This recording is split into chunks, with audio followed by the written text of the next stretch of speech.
Hi and welcome to आवाज overdrive. मैं हूं दीपाली राणा और आज ओवरड्राइव में हम आपको दिखाएंगे नई जैगुआर एफ-पेस की टेस्ट ड्राइव, नई BMW 5 सीरीज पहले से कितनी बेहतर, बारिश में कैसे रखें गाड़ी को फिट, और हमारे एक्सपर्ट टूटू धवन बताएंगे स्कोडा कुशाक और Hyundai क्रेटा में कौन सी गाड़ी लेनी चाहिए। Is a proven vehicle and easy on pocket, easy on investment, easy on maintenance. करीब 4 साल बाद जैगुआर अपनी परफॉर्मेंस एसयूवी एफ-पेस को नए अवतार में लेकर आई है, लेकिन इंटरेस्टिंग ये है कि इसकी कीमत अभी भी पहले जितनी ही है। तो ये आखिरकार कंपनी ने कैसे किया और पहले के मुकाबले क्या बदलाव किए गए हैं, देखिए स्टोरी में।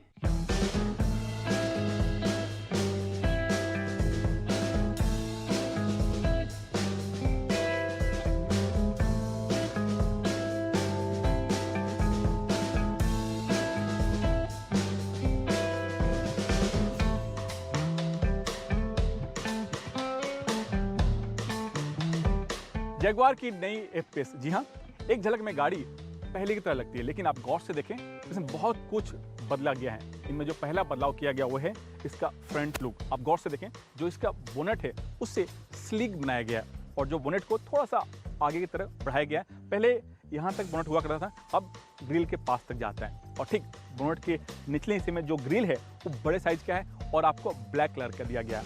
एक चीज़ और आप गौर करेंगे, जो इसका हेडलैम्प है उसे भी स्लीक बनाया गया है। पहले यहाँ पर सिंगल जे टाइप में आपको DRL मिलता था, अब इसमें 2 जे टाइप का DRL दिया गया है और ठीक इसके निचले हिस्से में जो लोअर बम्पर है उसमें भी बदलाव किया गया है। पहले यहाँ पर एक स्ट्रिप हुआ करता था, अब उस स्ट्रिप को हटा दिया गया है और निचले हिस्से में यहाँ पर फॉग लैंप दिया गया है। तो ये है इसका फ्रंट लुक में बदलाव। पिछले हिस्से में क्या बदलाव किया गया वो भी चलिए देख लेते हैं।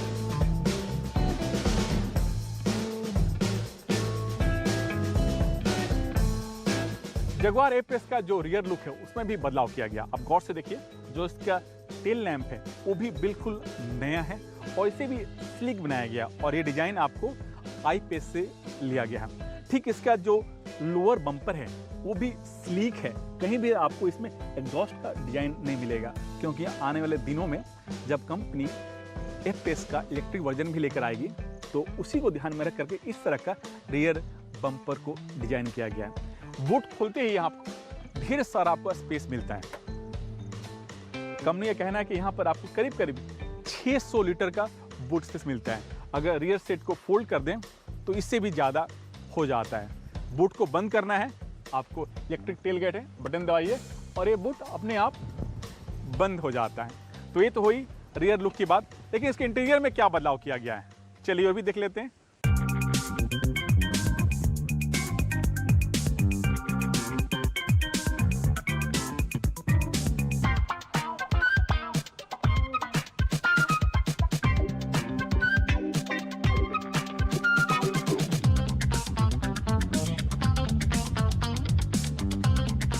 जैगुआर एफ-पेस के अंदर बैठते ही आप बोलेंगे वाओ। वाओ इसलिए बोलेंगे क्योंकि इसका इंटीरियर पूरी तरह से नया है, चाहे वो इसका डैशबोर्ड हो, सेंट्रल कंसोल पैनल हो या इंफोटेनमेंट सिस्टम हो, स्टीयरिंग व्हील हो या फिर डोर के पैनल, सब कुछ नया है। और जो जिस तरह से डिजाइन किया गया खूबसूरती के साथ, आपका इस पर दिल आ जाएगा। आप गौर से देखेंगे, जो इसका डैशबोर्ड है उस पर सॉफ्ट मेटेरियल का इस्तेमाल किया गया और जो स्टिचिंग का पैटर्न है वो खूबसूरती के साथ स्टिच किया गया है। जो इंफोटेनमेंट सिस्टम है वो 11.4 इंच का है और यही सिस्टम आपको डिफेंडर में भी मिल जाएगा। और जो इसका स्क्रीन है काफ़ी खूबसूरत है और थोड़ा सा कर्व शेप दिया गया और इस तरह का स्क्रीन बहुत ही कम गाड़ियों में देखने को मिलता है। और ठीक निचले हिस्से में आपको यहाँ पर जो क्लाइमेट कंट्रोल है वो दिखने में लगता है कि टच है, लेकिन नहीं, आपको थोड़ा सा पुश करना पड़ता है। और इसके पीछे रीजन है वो है सेफ्टी।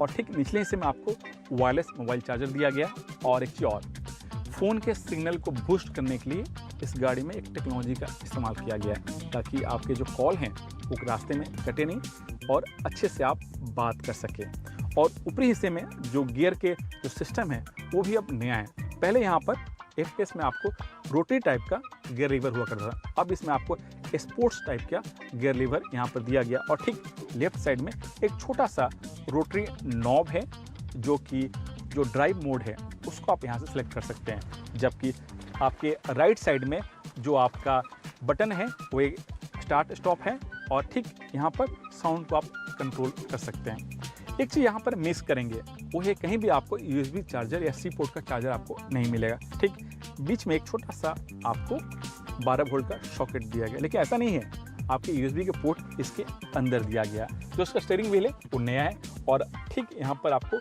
R डायनेमिक का लोगो मिल जाएगा। जो ड्राइवर डिस्प्ले है वो बड़े साइज का है, 12.3 इंच का है, जिसे आप अपने सहूलियत के हिसाब से उसको सेट कर सकते हैं।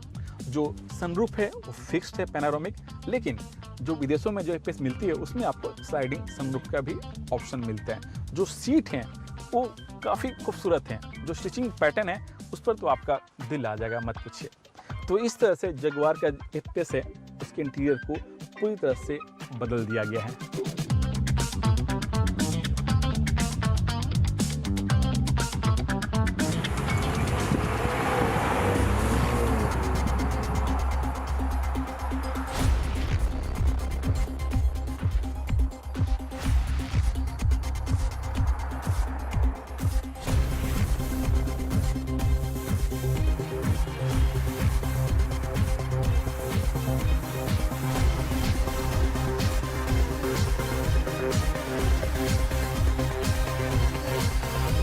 नई जगुआर FPS में सिर्फ कॉस्मेटिक बदलाव नहीं किए गए हैं, बल्कि इसके जो इंटरनल जो कंपोनेंट हैं उसमें भी बदलाव किया गया है, चाहे वो इंजन हो, स्टीयरिंग व्हील हो या फिर सस्पेंशन।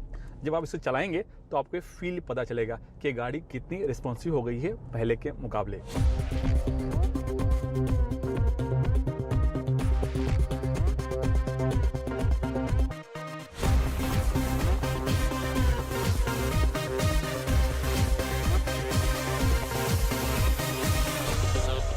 नई जगुआर FPS में आपको ज़्यादा इंजन के ऑप्शन नहीं मिलते हैं, क्योंकि कंपनी इसका एक ही वेरिएंट लॉन्च की है, वो है R डायनेमिक। और इसमें आपको पेट्रोल और डीजल दो ही इंजन ऑप्शन मिलते हैं और दोनों में ही 2 लीटर का इंजन लगा है, लेकिन दोनों के पावर अलग अलग हैं।